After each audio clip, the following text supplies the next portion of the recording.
Hey, everybody. Today I'm asking if you like the show, would you head over to iTunes and leave a review? Just go to coolcatteacher.com/iTunes and it will take you to the show on iTunes. And you can give it stars, or even better, if you leave a rating. It really does make a difference and it helps other teachers find the show. Thanks.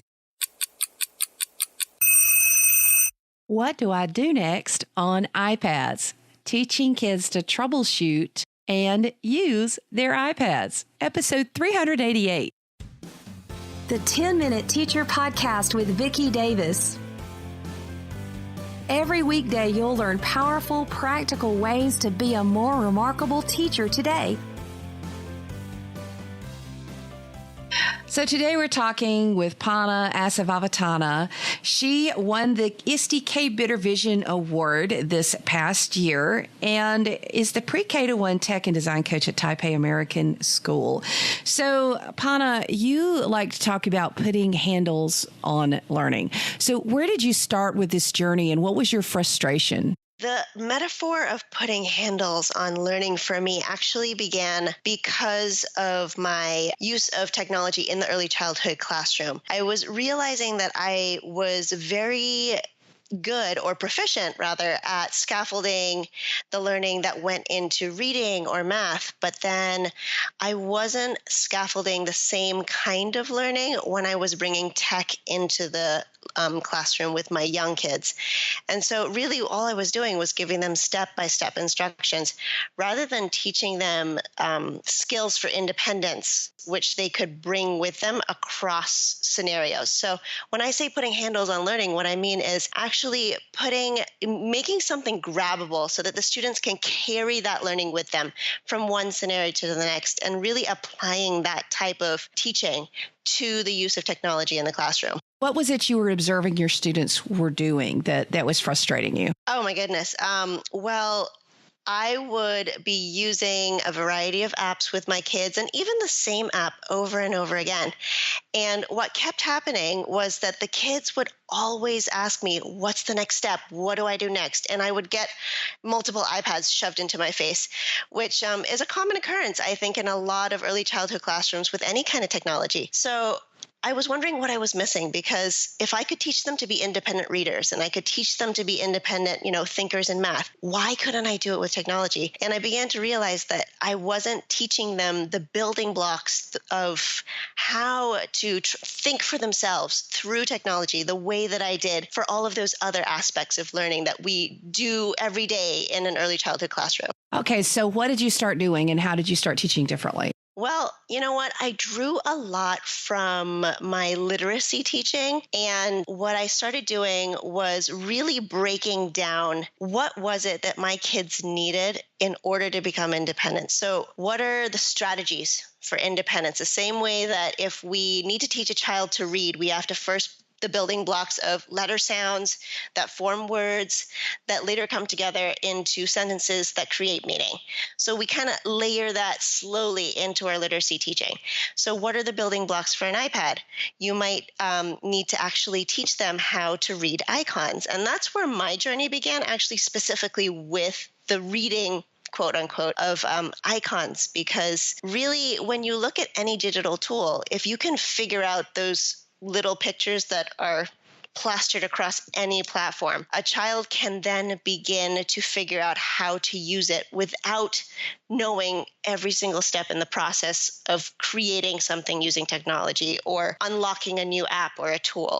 Did your classroom change? Did you end up with kids still shoving their iPads in your faces, or what was the change after this? After I started actually focusing in on specifically icon literacy, I did notice that the kids were able to look around the screen, because I often started saying, guys, read the screen. What icons do you see? What's going to help you do what you need to do next? And almost every single time they could name it for me by just looking and figuring it out for themselves. And soon they started to realize that if they came and asked me, what do I do next? I was going to say the same thing. Can you read the screen and tell me, what do you see that looks like it could be a clue? And then they named it for me and walked away. So it became a pattern of thinking that they then got used to.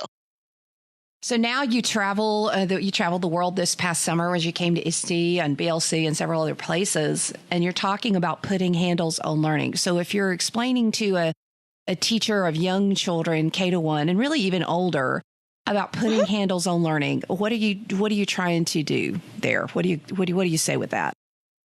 I would say that you guys already know how to do this. You're already doing it on a daily basis with all types of learning or whatever subject area you're teaching. You're looking at the building blocks that create fluency in that specific area. So when you want to use a specific tech tool with your students, think about what are the things that are going to create fluency for them to become either good users of the tool or creators through the tool. So let me ask you this follow-up question. Do you think that some educators make the mistake of just thinking, oh, iPads or whatever devices, they're just intuitive, the kids will figure it out? Do you think that's what a lot of people do? I think that there are a lot of people who think that, and it's true that in a lot of ways, kids do figure it out. But on the other hand, how deeply are they thinking about what they're doing, especially when they're that young? How deeply are they actually being mindful of the actions that they're taking as they're tapping around the screen? Like, I'm willing to bet that most of the time they are tapping randomly and get an effect, and they have to repeat that action several times or through several occurrences before they can actually say back to you or be able to teach it to someone else. Like, isn't that the true test of learning something? If they can then teach it to you and be like, oh, this is how you do this using this tool. So I feel like it looks like kids are fluent, but if you ask them, how do you do something specific using this tool? They may not be able to tell you. So how do you respond to those who say, oh, technology doesn't belong in early childhood education. We need to be focusing on reading and writing and numeracy and hands-on manipulatives and play, and the devices are just no good with kids. What do you say to that? Okay, so I actually feel that all of that is equally important. I am an early childhood educator at heart.